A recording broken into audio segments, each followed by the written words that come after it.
Absolute Flash 10 é a edição onde tudo começa a se encaixar. A série mantém um ritmo frenético, mas agora adiciona peso narrativo, aprofundando o plano de Eleanor, a verdadeira importância de Wally West e principalmente a conexão com a força de aceleração. Com a revelação de Tawny e a aparição do Barry, essa edição marca um ponto de virada para a história. Hoje vamos falar de Absolute Flash 10, com um dos momentos mais importantes da série até agora.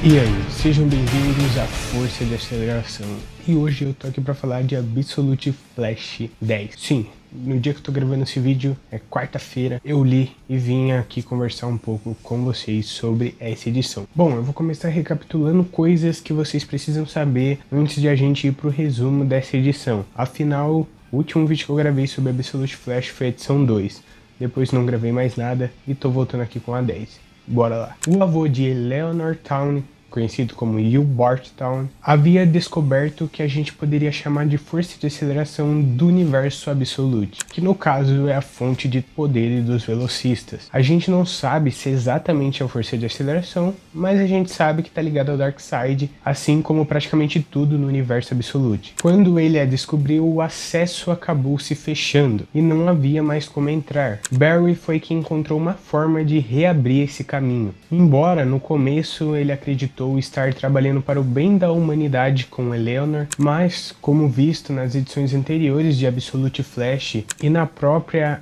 Absolute Evil, que é a reunião dos vilões do universo Absolute, Eleanor é uma vilã declarada. Ela está usando Barry apenas para alcançar seus objetivos. Primeiro, resgatar o seu vô. Segundo, para aprender e controlar essa fonte de poder e usá-la para si mesma. E o Wally, quando se tornou Flash, ele passou a ser a chave para essa porta. E agora eles estão tentando descobrir como usá-la. Bom, esse é um resuminho do que vocês precisam saber para essa edição de Absolute Flash. E agora bora lá pro resumo dessa edição, depois eu venho com a minha resenha e a gente conversa um pouco sobre. A história começa com Rude conversando com Eleanor, dizendo que ela não precisa fazer isso, que eles estão do mesmo lado. E ela diz que eles nunca estiveram do mesmo lado. E que a história deles foi apenas uma história de fachada, que Barry e ela tinham um chamado maior. Um trabalho que começou com o avô dela. Alien encontrou uma forma de acessar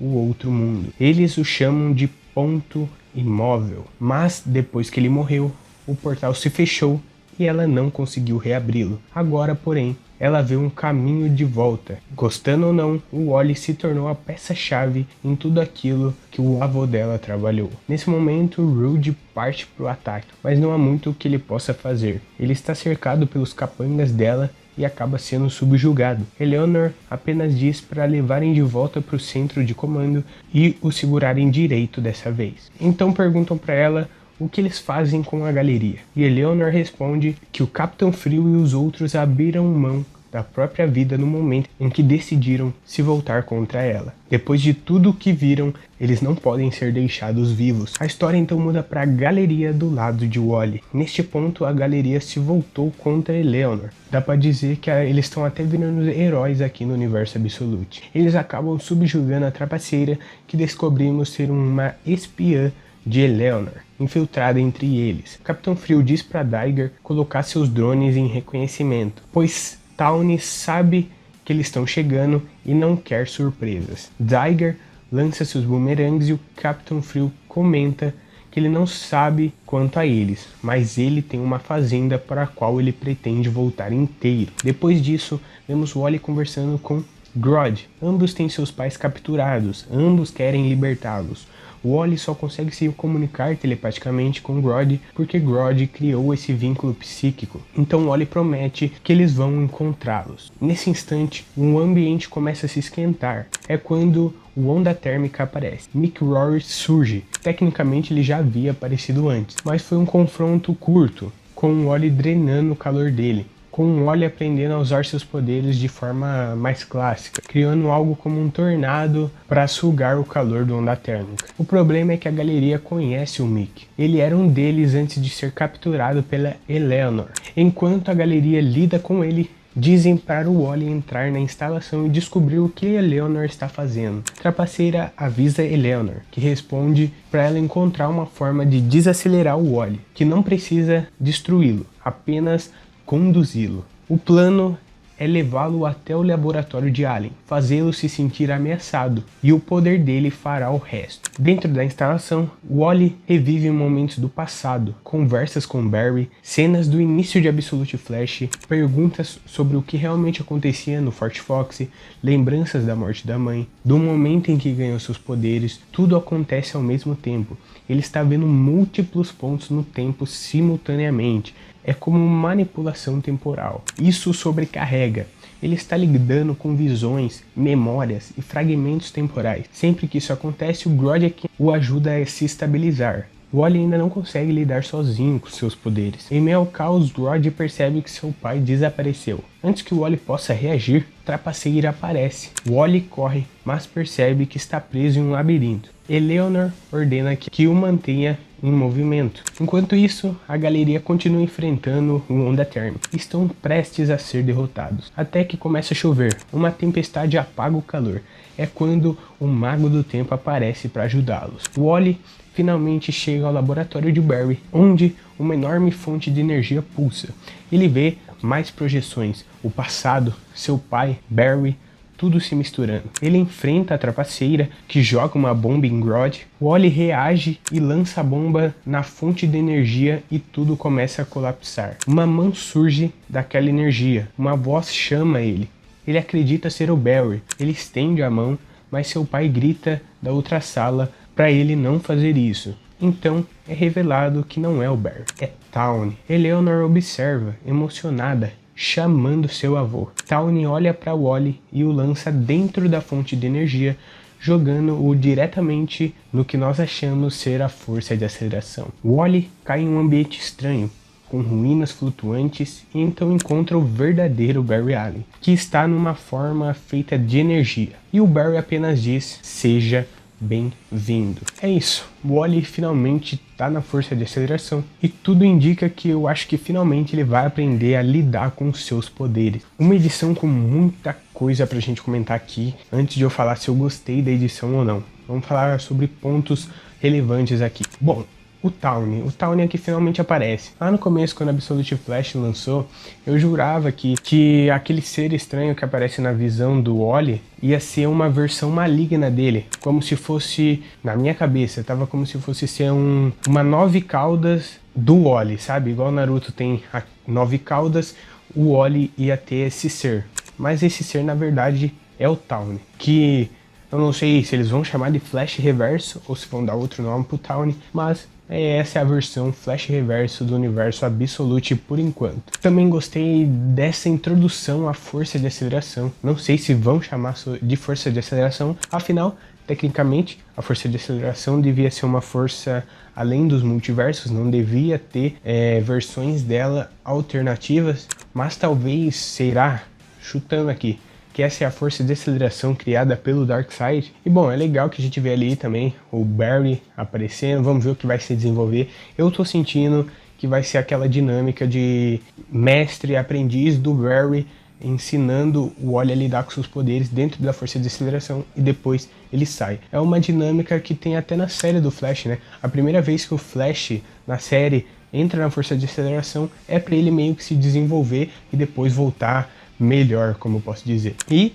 finalmente a gente tem a galeria completa, né? Aqui a galeria não são vilões, né? Na verdade eles começaram como vilões, depois entraram para a equipe, assim como o Onda Térmica aparentemente vai entrar para a equipe também, e o Mago do Tempo entrou para a equipe. Na verdade não tem vilão aqui, são todos anti-heróis e que já se redimiram, vamos colocar assim, porque eles não fizeram nada de impactante assim para ser tão difícil eles se redimirem. Várias coisas muito importantes aqui pra gente pensar, uma força de aceleração. Espero que caminhem para um lugar bom, principalmente em relação à força de aceleração, que eu tô chamando de força de aceleração porque não tem um nome, né? Mas eu acho que eles vão dar outro nome. Porque, como eu disse, a força de aceleração era para ser uma força além do multiverso, né? Não era para cada universo ter a sua força de aceleração, entende? Então, talvez isso seja ou uma força de aceleração criada pelo Darkseid ou outra coisa, entendeu? Provavelmente do Darkseid, que eu já falei. Sobre o Tawny, como ele vai ser desenvolvido? Ele vai virar um vilão fixo, tal? Ou se ele também vai ser um vilão redimível? Eu espero que não, tá? Porque já tem muito vilão que não é vilão aqui. E espero que pelo menos o Tawny seja um vilão clássico, só mal, só corrompido e boa, entendeu? Assim como a própria Eleanor é.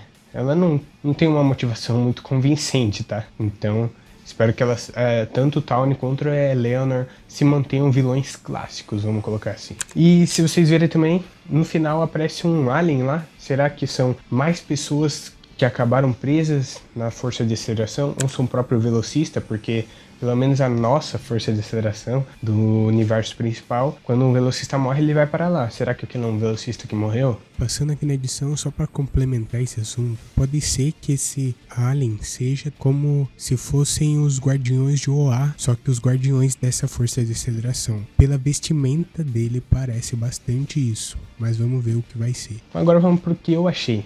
Essa Absolute Flash 10 mantém a proposta frenética da edição anterior, mas com uma diferença. Aqui tem muito mais substância na narrativa, enquanto a edição passada apostava quase que exclusivamente na ação, o que tornava a leitura empolgante, mas com pouco espaço para aprofundamento. Esta edição já começa a expandir o universo de Absolute Flash, trazer novas informações e desenvolver melhor os personagens, sem abrir mão também do ritmo acelerado que teve na edição anterior. Aqui, o Jeff Lemire demonstra mais controle na história, começa a conduzir a série para algo maior. A dinâmica da galeria com o Wally continua me agradando, por ser algo diferente. A relação do Wally e do Grodd também é outra coisa que se segue excelente, carregada de tensão, empatia e estranheza na medida certa. É uma interação bastante envolvente. As cenas de ação para mim são outro grande destaque. Elas não existem apenas para preencher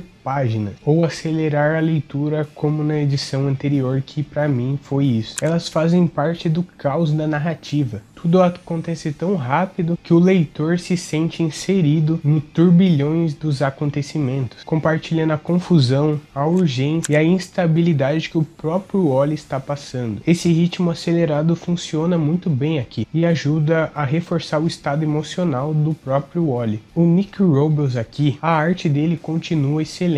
A forma como ele guia a narrativa é excelente. As expressões faciais para mim dele são algo que eu tô curtindo, que dizem tanto quanto os diálogos. Podem reparar nisso. Dá pra ver que há um cuidado evidente em demonstrar as emoções dos personagens. Assim como na edição anterior, o Absolute Flash é rápido e é direto, mas aqui com um propósito muito mais claro, né? É uma edição forte que ajuda a colocar a série de volta nos trilhos. Afinal, as últimas edições estavam sendo meio morno, sabe? Pra mim, pelo menos. Principalmente a própria edição que ele luta contra o Onda Térmica, a edição que ele luta com o Mago do Tempo, pra mim são edições mornas. Não são ruins, nada aqui ainda foi ruim. Mas, sabe, não deixou empolgado igual essa edição agora deixou. E essas edições mornas não chegou a prejudicar a série como um todo, porque a série tá dando sinais que está retomando pro seu rumo principal e dá pra ver que alguma coisa o Lemire tá querendo. Se for dar uma nota pra essa edição,